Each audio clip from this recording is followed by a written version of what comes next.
Good afternoon, everyone. Have you ever wondered what the soldiers and army officers in Star Wars ate between battles? What the mercenaries ate in the field? What was the stew made of in a galaxy far, far away? Dry rations packed. To begin with, a few words about what a dry ration is. This is a set of products designed to feed servicemen in conditions when there is no possibility to cook hot food, a full meal. In the American Army, it is called MRE, meal ready to eat. Let's start with stew. The most common animals whose meat could be found in the stews of Imperial soldiers and clones of the Grand Army of the Republic were gaunts and nerfs. A gaunt is a small four-legged omnivorous animal, 1 to 1.5 meters tall, native to the planet Hethar, located in the Atravis sector planetary system of the same name in the outer rim. Gaunts proved to be easy to tame and easy to raise. They did not require complex feeds, grew quickly, and reproduced at the rate of rabbits. Initially, only the local colonists fed on gaunt meat. But after the planet became part of the Galactic Republic, gaunt meat was exported along with the animals themselves. Gaunts' survivability in various natural and climatic conditions became the reason for their spread on thousands of planets, hundreds of which specialized in agriculture. As a result, gaunt meat, as well as nerf meat, could be found in any corner of the vast galaxy at an affordable price. In particular, it was available in many varieties and sauces at Dex's Diner on Coruscant. Obi-Wan Kenobi could often be found at this eatery by his four-armed friend with a cutlet of gaunt meat in his teeth. Gaunt and nerf breeding was considered a very lucrative business.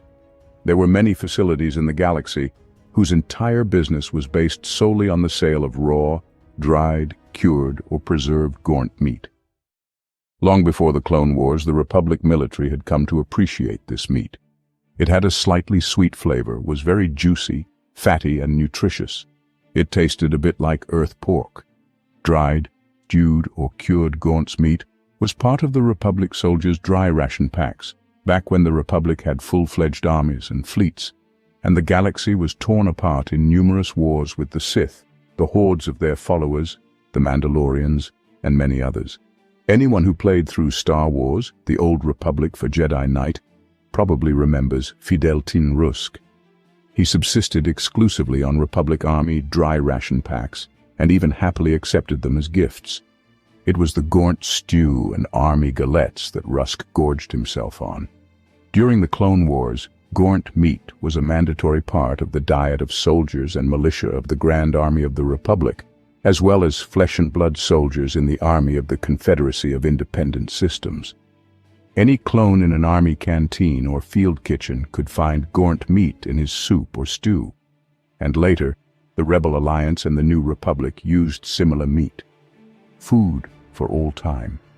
The Galactic Empire's military commanders did not turn away from well-established local dishes for the troops. Soldiers of the Imperial Army, Stormtrooper Corps, and Navy were fed the same meat as their predecessors in the Grand Army of the Republic. Although it should be noted that the daily meat consumption rate per soldier was reduced during the Imperial period. The point is that clones, unlike ordinary people, needed more food. All the fault was their accelerated metabolism and the well-known problems of accelerated growth. Nerf meat was used a little less frequently than gaunts in stews and dry rations. It tasted like ordinary beef, and the animals looked similar to usual cows. The planet Alderaan is considered the home of the nerfs. More specifically, they were first domesticated on Alderaan. The average height of a nerf is 1.3 to 1.5 meters. But there were also bigger breeds up to 2 or even more meters tall. Nerfs were also easy to breed, although they were a bit more troublesome than the aforementioned gaunts. Because of the nerf's ability to adapt to different weather conditions, these cows from a galaxy far, far away could be found in many corners of the galaxy. Nerf farming was practiced on thousands of agrarian planets, especially on the core, inner rim, and mid-rim worlds. Outside the mid-rim, however, for some reason, farmers preferred to raise less troublesome animals for meat. Another meat sometimes found in a soldier's diet was veg meat. It was usually presented in dried form. Now you have on your screen an Army emergency ration pack. It's not really a dry ration. When it was created, they did not think about appearance or taste, but only about how to squeeze maximum kilocalories and useful substances into products that took up little space. Survival rations were part of the survival kit of fighter, bomber, and shuttle pilots. Boxes of survival rations could also be found in Starship escape pods. If you were shot down over uninhabited terrain, a survival ration pack was often your only option to survive and wait for evacuation. It was these rations that Unkar Plutt used to pay off the scrap metal he collected from the Ray. Doesn't look very appetizing at all, does it? But when all you have to do is survive, food like this becomes a delicacy. This survival ration pack contains 3 pieces of veg jerky, which are dark green colored, and a bread half-finished product. This is exactly the kind of bread Rey was gorging on in The Force Awakens. Although this same meat and half-finished bread was also in the full Imperial dry rations, except that the normal dry ration had a richer filling. This survival ration packs first appeared during the Clone Wars and was adopted by the Grand Army of the Republic. After the end of the Clone Wars, without any changes, the survival ration was used in the Imperial Army and Navy, as well as in the troops of the Rebel Alliance. Well, it was in the New Republic as well, a straight-up grocery bestseller for all time. It is believed that one packet should last a soldier for 24 hours. To make the survival ration pack edible, you had to put the half-finished bread, which looked like a brown-colored powder, in a container of water. After that, the chemical reaction would start. Then it was recommended to put a few pieces of meat in the same container, soaking them in water. It was not recommended to eat this survival ration dry. You could break your teeth, it was so dry and hard. In general, it was a simple, nutritious, and quite tasty army food.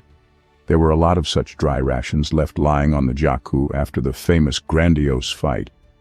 In addition to the presented survival rations, there are other similar edible things from the category of dry ration packs that you saw in the Clone Wars animated series and in the 6th episode.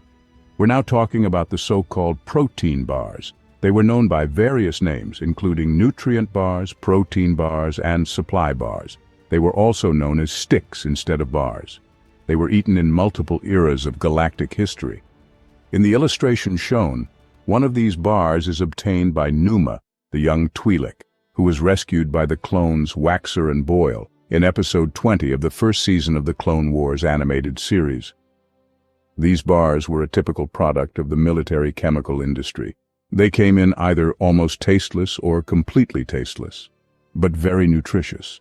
2 or 3 of these sticks a day were enough to saturate the body of even a voracious clone with all the necessary fats, vitamins, minerals, proteins, and other good things necessary for life. The advantage of these bars was that they took up little space, weighed only 100 grams, and could be stored for a very long time. In addition, they were odorless, and also protein bars dissolved in the stomach without residue, which allowed you to go to the toilet less often. Also very useful in combat conditions.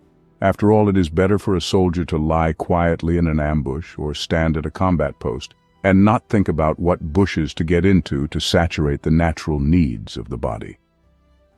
Protein bars could be of any shape, in the form of bars, sticks, that was chewy or easily crumbled, or cubes of white, beige, brown color. The clones of regular Grand Army of the Republic units tended to have them in the shape of the tubes you saw in the cartoon series. Special Forces in the Republic Commando book series preferred to use them in the form of cubes, and Imperial and Rebel soldiers used this survival ration in the form of bars, a matter of taste. In general, this edible stuff could be found in the train unloads of the Grand Army of the Republic clones, including Clone Commando, Imperial soldiers, stormtroopers, and in the emergency kits of Imperial and Rebel Alliance pilots. That's exactly the kind of emergency treat Leia tried to give to Ewok, who met her on Endor. Although Ewok didn't really need the bar. There was more than enough edible meat on Endor, some of which ran around in white armor, shot accurately, and didn't want to get into the cauldron at all. Of course, not everyone preferred to use a chemical product that promised a wide variety of effects on the body. Whenever possible, infantrymen, airmen, and tankers used full-fledged dry rations with normal meat. Dry ration packs resembling those on Earth, leaving room for the protein bars only in the emergency kit. we can't fail to mention the so-called energy pudding, not as harmful to the body as protein bars.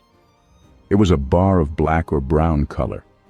It could be found as part of a regular daily or single ration pack, and it was also found separately as a survival ration. Such puddings are mentioned in Star Wars, The Old Republic. They were part of the rations of soldiers of the Galactic Republic and the Sith Empire. In particular, Archibald Froderick Kimball, also known as Doc, recalled that he once survived in a difficult situation when only energy puddings helped him, after which he hated them, by the way. These energy puddings came in many varieties, but they were almost always disgusting in taste. The soldiers didn't complain, though. The hardships of military service, that's what they were. But during the Clone Wars, such puddings were not often used. The clones preferred the aforementioned protein bars, and in the Galactic Empire they were abandoned altogether. It should be said that the Jedi had their own survival rations as well. We can find so-called energy capsules in Star Wars, the visual encyclopedia. The energy capsules allowed the Jedi to go for long periods of time without rest or food, and increased their stamina. This was especially important during long flights. And in the course of combat operations, a couple of such balls swallowed in time could save a Jedi's life. It is not specified whether the Jedi dope was addictive. He ate a ball and was filled with the Force. A full-fledged dry ration pack there almost always was a quick heat meal. There wasn't a portable chemical warming meal in a plastic bag. Typically in Star Wars, the quick heating food was packaged in a small plastic pouch. When it was opened and air was introduced inside, a chemical reaction began. You had to close the bag immediately and wait a couple minutes. That's it. Hot soup or vegetable stew or meat stew or porridge is ready. Sometimes quick heating dishes in dry ration packs were replaced by so-called protein paste, also known as nutrient paste. It weighed less, took up very little space, but was just as nutritious. The paste looked like a sticky mass, in consistency resembling a very thick cream, but it wasn't quite tasty. Not all soldiers were known to like it. Stormtroopers and soldiers of the Imperial Army carried this paste in a small bag on their belts, and the rebels were not averse to it either. The taste of such fast-heating dishes in service with the Grand Army of the Republic was disgusting to the average civilian. But the clones liked their soup rations for some reason. It was half rumor, half anecdote among the non-clones of the Grand Army that the Kaminoans could make the clones enjoy their disgusting soup rations only by gene programming. But there was no such flurry of negative reviews about the dry ration packs used by the Imperials, Rebels, and New Republicans. It seems that after the Clone Wars, they decided to pay due attention to the nutrition of soldiers in the field. As in the real world's dry rations, in Star Wars you could often find an analog of Gallettes too. Gallettes are dry cakes that look like dry cookies or crackers. In the Star Wars dry rations there is polystarch portion bread, which Rey ate in the 7th episode. There are also dry breads and canned bread. There are simply no official drawings of what canned bread looked like in Star Wars. The Mandalorians had their own army bread.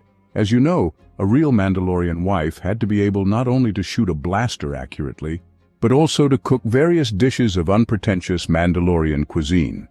For example, as a stew called bilarat, roast shatual, UJ cake, red gourd soup, and other dishes. Incidentally, UJ cake was also often a part of Mandalorian dry rations, and not just by miscellaneous treats. Given the fact that the raison d'etre of most Mandalorians was war, Mandalorian wives had to be able to make dry ration packs for themselves and their husbands, dry rations that would come in handy on their battlefield campaigns. The basis of most of the dry rations was the famous Mandalorian bread, Harshun. This bread was a very dry, thin flatbread. It was made simply. Yeast dough was rolled out to the thickness of paper until you could see the light of a fire through the dough. The dough was then sent into the oven. The resulting bread was very dry and looked like parchment. By the way, Harshun means parchment bread in Mandalorian. Harshun comes in a variety of flavors with a high fat and sugar content or without these ingredients. In the second case, it is almost tasteless, but it remains fresh 4 times longer. Harshun has a layered structure, breaks easily, does not spoil for long, and weighs little. Eating harshun in its dry form is not very palatable. Before consumption, Mandalorian bread was soaked in water, broth, or alcoholic beverages, of which the Mandalorians had an abundance. It was possible to toss the harshun into a pot of chowder like breadcrumbs. What was included in the usual Army dry ration pack? Let's remember the plastic box that Luke Skywalker was holding in Episode 5. It contained jerky, dried fruits and vegetables, energy capsules, and munchies. In the movie, Yoda tasted a piece of food from Luke's pack, but spit it out in disgust, although Luke himself ate it all with gusto. The more advanced dry ration packs had in addition the quick heating meals mentioned earlier, and salt cans of the usual and familiar stew.